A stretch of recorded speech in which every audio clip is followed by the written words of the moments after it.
You know what it is. You know where you is. Yes, oh yes, oh yes. This is the place. This is the space where possibilities become perspective. Guys, welcome on in to the I Am the Possible podcast experience. I is your host, Travell C. W. Lynch, Mr. What? A man on a mission to help you use what you already have to get what you've always wanted.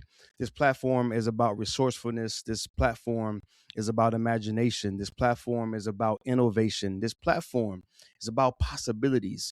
And today we're going to be tackling arguments, specifically arguments within the closest relationships that you have, those within your home, your family, within your church, as they are your extended family, maybe even on your job. But I really want to stay in the pocket of those that are closest to us: family members, blood relatives, extended family, and our church family. My church has recently been on a series talking about really conflict resolution, how to forgive and be forgiven, how to reconcile, how to really mend that disconnect that we often have within within the various relationships that we have. And so today I was really inspired to share my take, my spin on this. And so I'm keeping it extremely simple, and I want to get right into this today. I don't want to hold you up. I don't want to keep it a secret too long. I want to just go right into this. But again, 5 words today. 5 words, one question, a powerful framework that's going to help you to argue less in the relationships that you have. Now, first, let's talk about sort of why we argue. One of the major reasons that we argue, probably the most, has to be the number one reason that we argue. I want to say miscommunication, but let's take it one step further. A misunderstanding. The Bible says, in all of our getting, get what? Get understanding. And many times, the reason that we argue and the reason that there's such a disconnect and there's such a discord within our families and our relationships is that we think we know. We think we understand the situation. We think we understand the other person. We think we understand why they did what they did, why they said what they said. We think we understand. We think we know what the problem is. We think that we've figured out the other person. We assume that we know ourselves. And sometimes this could be the furthest thing from the truth. So with that said, with I can only tackle so much within a given episode. Maybe there's a million reasons why we argue. There's a million reasons why we have conflicts. There's a million reasons that we fight and bicker with each other. I'm sure there are. But I can only tackle so much within a given episode. So today I want to drill down to the lack of understanding, the assuming, the assumption that we know ourselves so well, and we assume that we know the other person so well. We know why they did what they did, why they said what they said, their motives, their intentions. We feel offended, hurt, discouraged, betrayed, stabbed in the back. You name it, you frame it, you put it into your context. But it all boils down to a misunderstanding. You missed understanding why you guys are arguing. So let's keep that in mind. Let's use that as the framework for the introduction of the framework that I'm about to share. Now, before I go into the 5 words, the one question, this powerful framework, I want to give you a quick example, an illustration, because I love using props. I love using everyday items to illustrate, to unpack, to unfold some of the greater internal issues that we face, that we deal with, that maybe aren't on the surface, aren't in our consciousness, we're not aware of. So just yesterday, And I don't know if I've ever told you guys this or not, but I juice. All right. Started juicing a couple years ago, just for, better health, more energy, to feel better, to get more vitamins and vegetables in my body throughout the day. And so I've taken on this juicing lifestyle. Shout out to my boy, Harold LaFall, who actually Harold LaFall Jr., who hit me on to it. Good Living Now. Give a plug to my boy, Good Living Now. You can find him on YouTube, Instagram, Harold LaFall Jr. Good Living Now Company. He has an assortment of health related products, and just a really good dude. Has a powerful testimony. He's a cancer survivor. So shout out and salute to my boy Harold LaFall. And so when I got connected with Harold, I got connected with this juicing world. And one of the things that I juice on a regular basis is watermelon. I juice watermelon with a couple of limes and mint. And I wanted to share this quick story that really came from yesterday, from my kitchen. I went out yesterday. I bought the watermelon, the limes, and the mint. And it was my intention to juice it immediately, because one thing about mint, I don't know if you guys know this, but mint withers very fast. And in my ignorance, because I didn't juice the day that I intended to juice, I let the mint sit on the counter. And all of these leaves that you see right now, they started to wither. All right. And they got really soft. And in the little packaging that it came in, these leaves were kind of like shrugged over, kind of like bent over. And I was in the kitchen with my wife. And so I decided, you know what? I didn't juice when I was supposed to. I'll get up tomorrow, go down to the store, get some new mint. I'll juice tomorrow because the watermelon is fine. The limes are fine. I just need some more mint. And my wife said, give it some water. Your mint needs water. It never dawned on me. Water? What are you talking about? Like in my head, I'm like, water? What is that going to do for the mint that's already dying? Because in my mind, it was a wrap. It was over with. It was dead, or at least dying to the point where it wasn't fresh enough to use for my juicing. She said, give it some water. Pour some water in it. Let it sit on the counter. This morning when I got up, thinking that maybe I was going to need to go to the store to get some new mint, look at it. Look. All the leaves are standing back up again.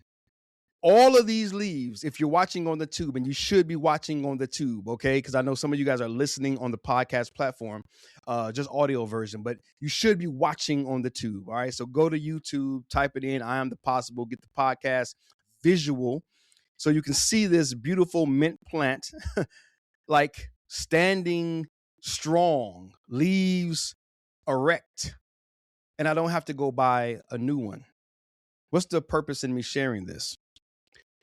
The purpose in me sharing it is I considered something dead and I was about to throw it away when all it needed was a little water. All it needed was a little water. Life was still within it. It was still a living plant. It could be revived. It could be replenished, refreshed, renewed. You know where I'm going with this. All it needed was some water. I liken the water to a fresh perspective.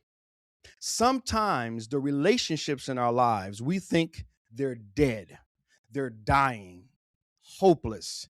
It's a wrap. Let's throw it away. Let's end it. Let's cut our ties, cut our losses, push them, shove them to the side, throw the baby out with the bathwater, disconnect, disassociate, get away from it. It's dead. It's over. It's a wrap, as we say. And maybe it's not. Maybe all your relationship needs is a little water, a little fresh, refreshing, reviving, rejuvenating, sprinkle, watering. And the way that we accomplish this is with a fresh perspective. That's how we resolve it, with a fresh perspective.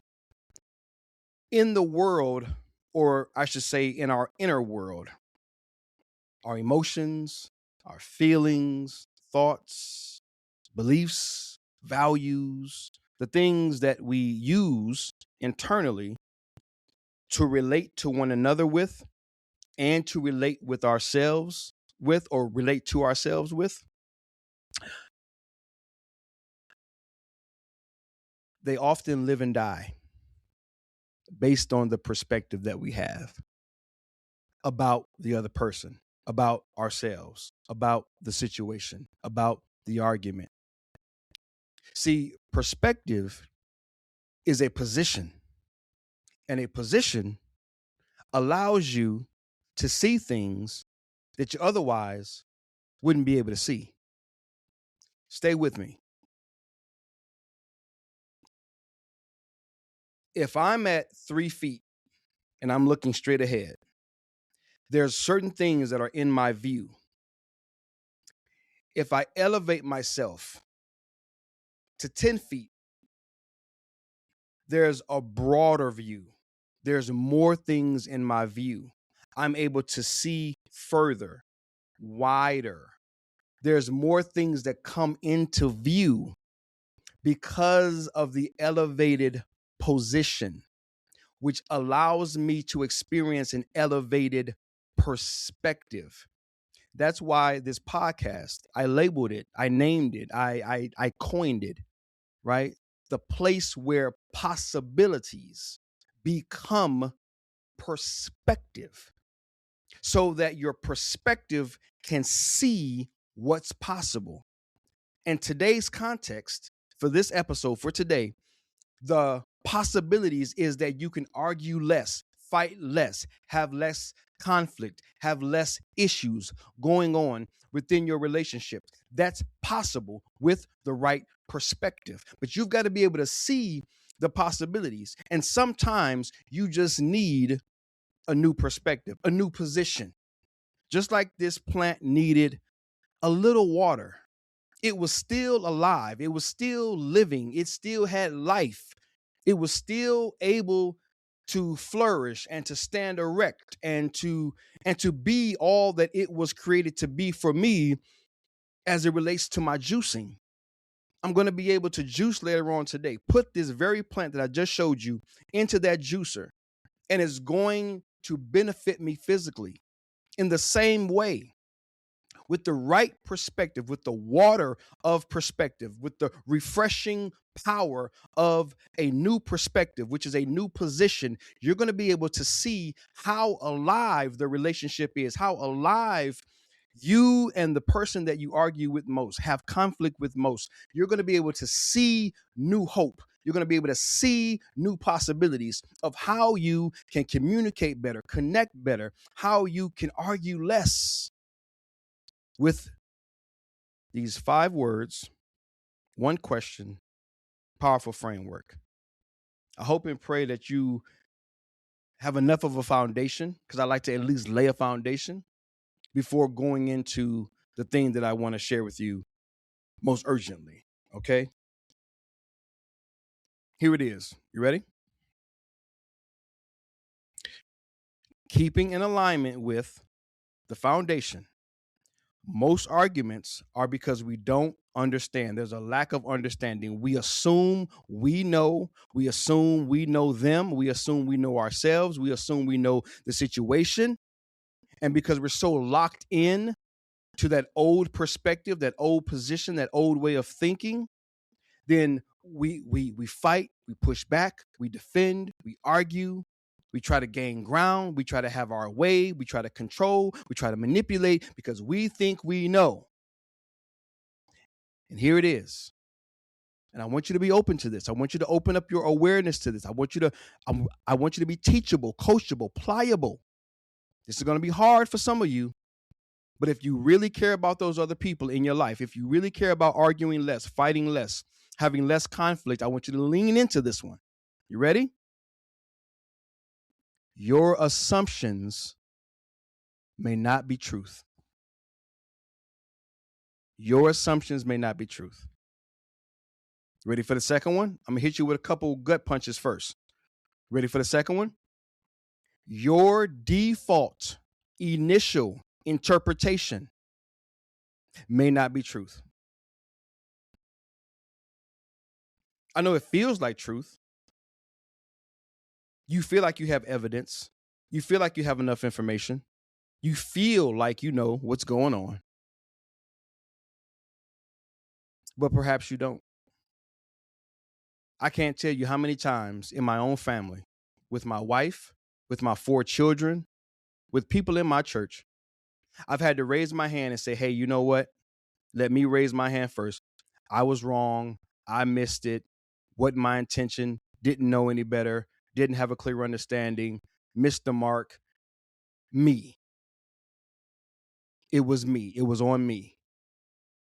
I'm able to share this, teach this, preach this, coach this because I've done it. I don't play games on this podcast. I don't play games when I preach and teach in person, giving you theory, read it in the book, then I teach it to you, something someone else said.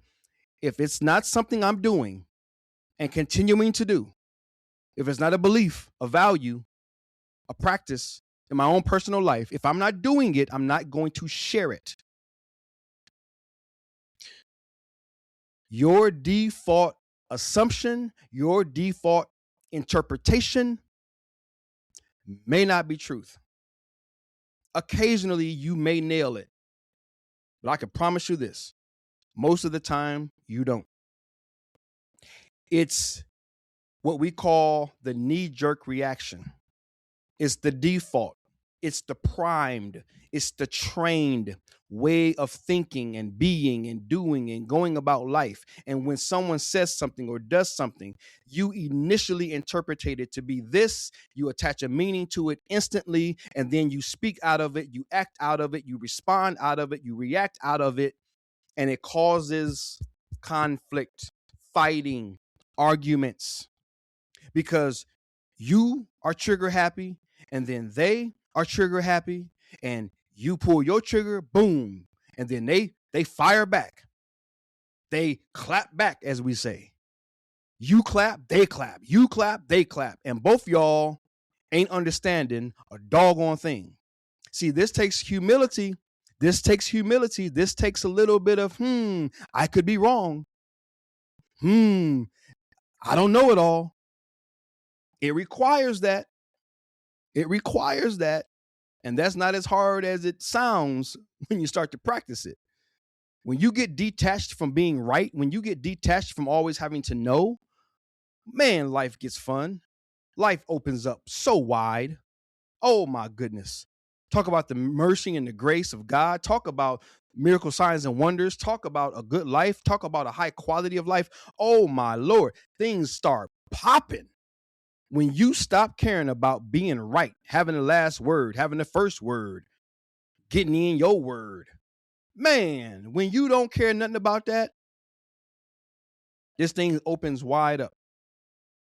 So, with that being said, here it comes. Here we are. We have arrived at the moment that we have been waiting for.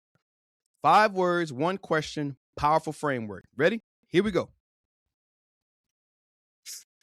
What else could this mean?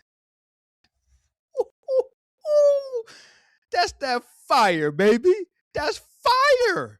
Come on, somebody. That's fire. What else could this mean? Ooh, I'm about to jump about this chair. That's so powerful. Those are the 5 words. That's the question that you're going to ask yourself when you are confronted with a problem, an issue, a text message that you don't like, a phone call that you don't like, a voicemail that you don't like, somebody say something to you that you don't like. What else could this mean? Why? Why is that so important? Why is that so powerful? I'm glad you asked. Because it is an acknowledgement that your default, primed, trained, practiced way of thinking, being in the world may not be truth. See, we often hear something, instantly interpret it, instantly assign a meaning to it. And this is happening internally, subconsciously within seconds. It happens so rapidly that unless you practice awareness, you ain't aware of it. It's happening internally. All cylinders. We're firing on all internal cylinders. Like boom, boom, boom, boom, boom. Interpret, meaning, react. Within seconds. Boom, boom, boom. And then we have the nerve to actually think that we're correct. Yeah. We actually have the nerve to think that our initial response, and it's not even a response, it's a reaction, because a response is like more intelligent, thoughtful, right? More introspective. Like we've taken time to really take an assessment of the situation, of ourselves and the other person, and then we respond with intelligence and with temper and with grace and with love. But that's not really what we often do. We often react because we're so busy. We got a million things going on. It just comes out of what we would consider left field. We don't stop to process it. We just, boom, knee-jerk react. And the reason that the 5 words I know are so simple, but they are so powerful, and why this question is so powerful, is because it does what we often never do. It causes us to slow the heck down. Why do you think in therapy, or when someone is acting irrationally, the first thing someone says is, hey, stop, take 10 deep breaths, breathe. They're trying to interrupt the freight train of emotions, the freight train of internal reaction. They're trying to interrupt that. Take 10 deep breaths. 1, 2, 3. The sympathetic nerve is being reacted or being triggered, right? The calm down mechanism is being initiated, getting it online. So you can think, process, so you can slow down, so that you don't say something that you don't mean, so that you don't say something that's damaging, so that you don't come back with something that really hurts that other person's feelings and really damages the relationship. Because when it's boom, boom, boom, once it's out your mouth, it's so much work to have to try to reel that back in. And the truth is, you can't reel it back in. You just have to do the work of trying to reconcile that, and to do the hard internal work that most people are not willing to do, to be able to really confront within yourself, hey, why did I say that? Where did that come from? And to really do the revisiting and the redefining of the conclusions and the concepts and the work that is going on within us. That's for another episode. That's for my workshops. That's for my coaching clients, that we have to go through these things to really unpack these things. But for today, the idea is, what else could this mean? These quick 5 words, this one question, this framework, it sets you up to, it's an internal acknowledgement that I may not be right. Do you know how many arguments you're having because you either think you're right and you're defending your perceived rightness, or you are thirsty to be right? You want to be on your soapbox so bad. You want to have this sense of validation so bad. And it's probably probably because at some point in your life you never had it. Your mom and dad never gave it to you. Your siblings never gave it to you. You never felt validated in other places.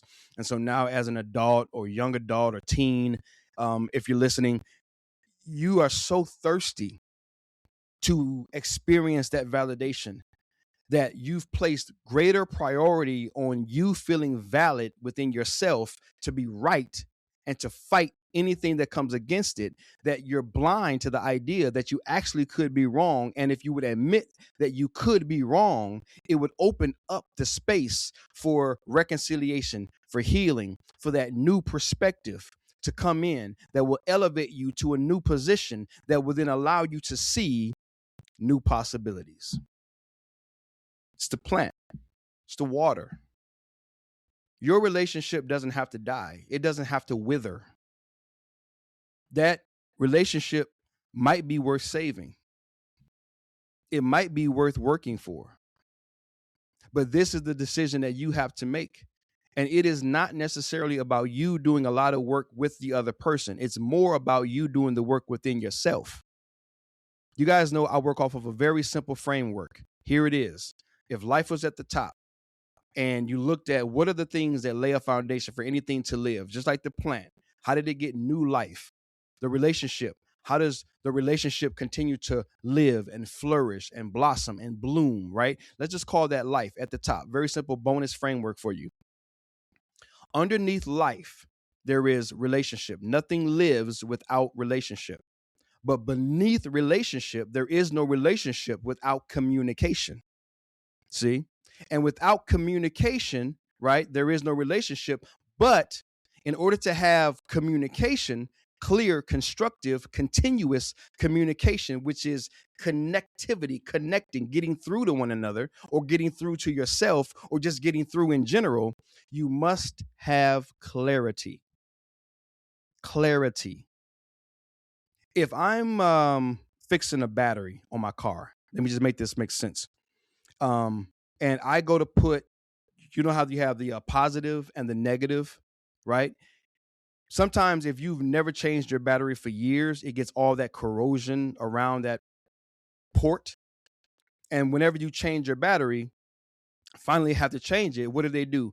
If you take it to like AutoZone or something like that, they spend time, they're scraping off all of that old stuff that's on top of that battery port.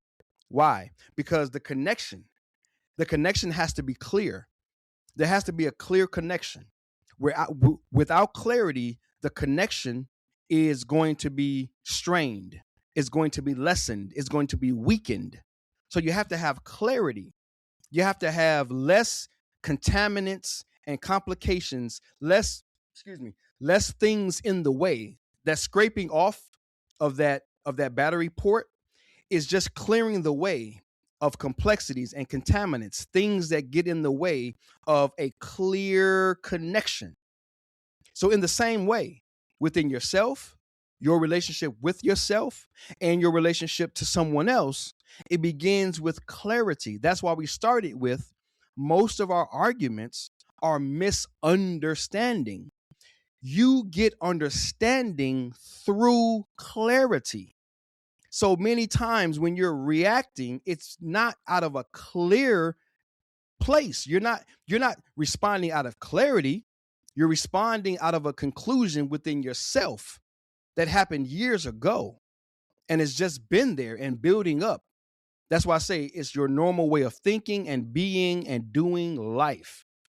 And if you really want to argue less, you really want to reconcile, you really want to, kiss and make up, as we say, man, we've got to really be able to look within ourselves and not judge, not criticize, not condemn ourselves, but be real enough with ourselves to say, yo, I'm not clear about myself.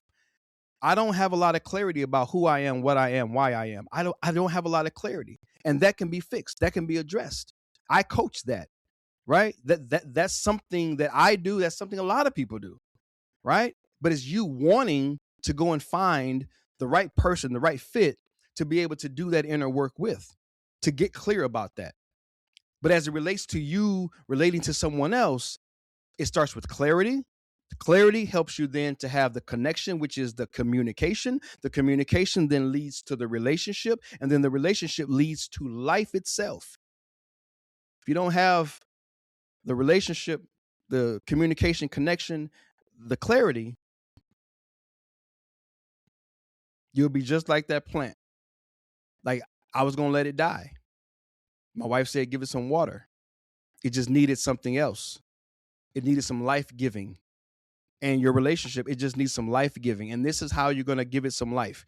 You're going to ask yourself this question. Here comes the framework. So I said 5 words. What else could this mean? Those are the 5 words.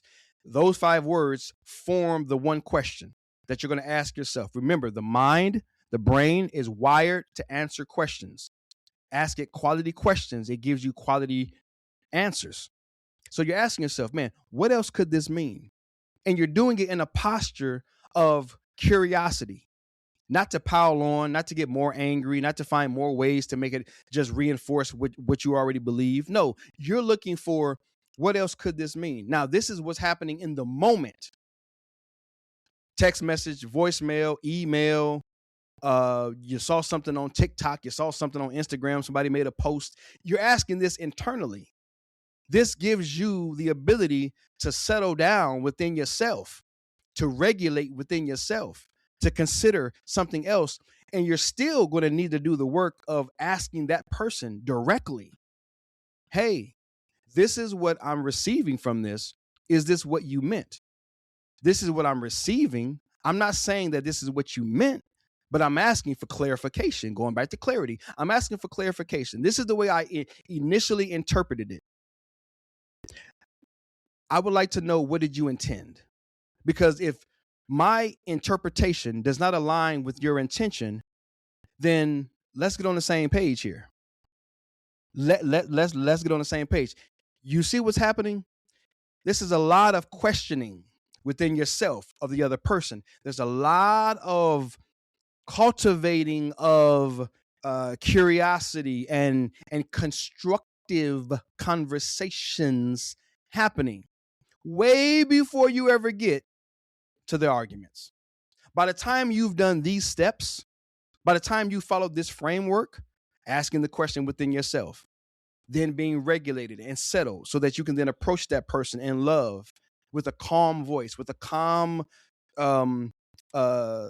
physical posture, right? 93% of all communication is nonverbal.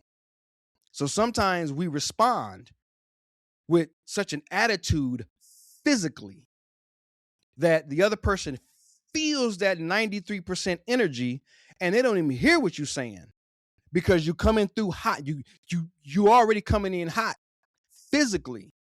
The way you look, your posture, 93% of you says, I'm pissed, I'm mad, I'm angry, I'm blaming, I'm finding fault in you physically. So they don't even hear what you're saying. You see what I'm saying? Right? You hear what I'm saying? This is all good stuff. I know it's good stuff. It's been working for me. It's good stuff. 28 years in the relationship that I have with my wife. 28 years relationship, 26 years married, 4 adult children, 26 years of parenting, in the church, 25 years, corporate America, 20 years. I'm giving you my resume to remind you that I've been in this game of relationships and relating and communicating and reconciling and doing the inner work.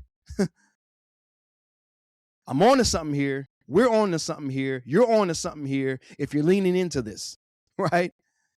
It's about the humility, man. And the essence of it all is curiosity over conflict. Curiosity over condemnation. Curiosity over, hey, I know that you did me wrong. And now I want to let you know how I feel about it. You don't know. You don't know. You don't know. You don't know what that person meant. And the even deeper side, which I certainly don't have time to go into today, the deeper side is you don't know the inner workings of that person's life well enough to be condemning them. You don't know what they went through in their childhood. Some stuff they've never told you. You think you know that person so well. There are things that that person has never told you. We all got skeletons in the closet because some of these things are so hurtful, so embarrassing, so emotionally damaging that we don't even want to speak of them. They produce so much shame, so much blame internally. We don't even want to speak of them. So no, you don't know your spouse as well as you think. No, you don't know your friend as well as you think. No, you don't know your coworker as well as you think. No, you don't know that other person as well as you think. Back off a little bit. Stop thinking you know. You know how we preach and we say, if you ain't heard nothing else, hear this? If you ain't heard nothing else, hear this. You don't know as much as you think you do. And it's okay. It's okay.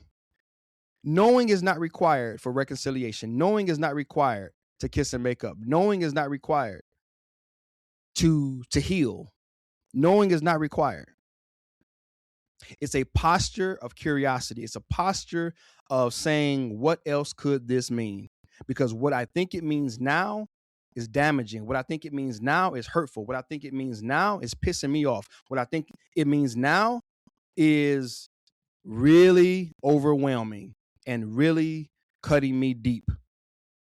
And before I own this hurt, pain, suffering, before I really adopt this, before I really say this is what it is, before I pretend like I'm over it, it is what it is. Before I pretend like I'm over it and it ain't really went nowhere, as one once said, the body knows, the body holds this trauma and drama, it holds it.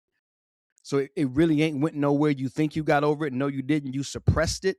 Before you play those games, ask yourself this question. What else could this mean? If nothing else, what that question will do for you is slow you down enough, regulate you enough, give enough of a gap where you can either receive a greater revelation, receive a greater perspective, receive a better approach, to receive a better whatever you need, to then go to that other person and seek clarity so that you can preserve and advance the communication, which will then preserve and advance the relationship, which will then preserve and advance the life of that relationship. So you're going to argue less. And can you imagine if the two of you agree on doing this? You and the other person that you argue with most, the other person that you have conflict. Imagine both of you putting this to practice and mutually agreeing that you're going to ask yourself these questions, and you're going to pause before you, like a judge with a little mallet, right? Before you, boom, sentence them and send them to hell and write them off. Before you call them dead and toss them away and say that the life of that thing is over with. Before you bang your gavel, you're going to ask yourself, what else could this mean? You're going to allow yourself to consider that question. And then you're going to approach that person with the curiosity of clarity. What did you really intend? What did you really mean by this? Sometimes you'll be led to say what you interpreted initially. Sometimes you won't.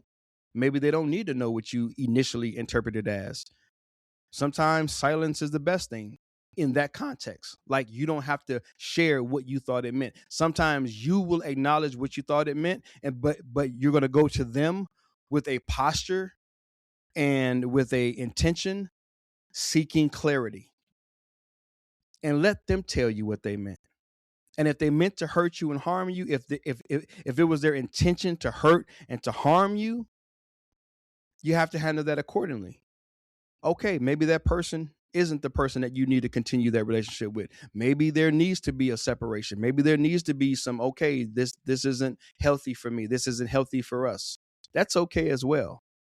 I'm not advocating for that, but I'm not also advocating for you to reconcile a relationship that's that's emotionally damaging, right?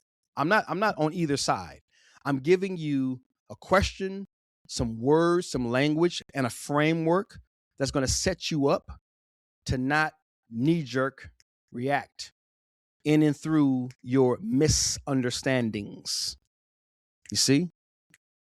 Not that quick, fast, irrational, illogical, right? Fast reaction. It's about responding. And it's about you slowing down and doing the work within yourself first. All right? Hope and pray that this has blessed you, gave you something to work with. And yeah, man, just know that I'm praying for you, that other person, that you guys reconcile, that you guys heal, that you guys respect each other, love each other, give yourself space, time, that you guys give yourself this mutual consideration that you could be wrong. Yeah, you could be wrong. You could have missed it. But the good news is you don't have to play that game. Maybe that's what you've been trained to do. Life has conditioned you to do that. But you're a big boy now. You're a big girl now. You don't have to continue. You can choose to continue, but you don't have to continue. There is a better way. And you can choose that better way. All right? If you guys have any questions, please drop them down below if you're on YouTube or even if you're on any podcast platform. You guys know I have a link. Go ahead and click that little link. Ask me a question. I'll create a what we call a bonus track episode that will answer your question. So please submit your question. It is anonymous. It's anonymous. Won't know your information. I'll just see what the question is, and I will address it on the next bonus track episode. So do that. If you've never subscribed, please subscribe to the channel. If you've never subscribed to the platform itself, whether you're on Spotify, Apple, if you're on iHeartRadio, if you're on, I'm trying to think of some of the bigger names, but I'm on every podcast platform. So wherever you are, hit the subscribe, hit the follow, hit the like, leave a review, ask the questions, give me some feedback, interact, let me know where you're at. If you're on my email list, holla back, hit me an email when I send this out. Let me know how it hits, how it lands, any questions you may have. Would love to hear back from you. If you're looking to support this podcast financially, right? This is a work that I got to pay for. If you're someone who wants to sow into this ministry, to sow into this work, to sow into this mission, then please click the link that is below as well. You can start to be one of my monthly supporters for as little as $1 a month. It goes a long way, helps to add to the pot to pay for all of the technology to bring you this podcast. If you're someone who you heard the information I shared today, but you're like, yo, I need some additional work, some additional help. I would like someone to work with me, to walk with me through some of these things. Then I would love to jump on a clarity call, right? To see if we're a good fit, a good match. If I could help you out in that way through what I consider contemplative coaching practices. That's what I'm building, a contemplative coaching community. Contemplation is just about that inner work, you starting with you leading you first. And so I would love to have a conversation with you and see if I can show up and serve and support your success in and through the coaching practice. All right. Other than that, man, I love you guys, praying for you guys, believing in you guys. As always, please remember that change is possible. But more importantly, your change is possible with this practice. And lean into this one. Your presence is the permission that you've been waiting for. God has made so much possible for you. You might as well give yourself permission to experience it. Thanks for watching. Remember to subscribe, like, comment, and share. For more information, visit me at IamThePossible.com.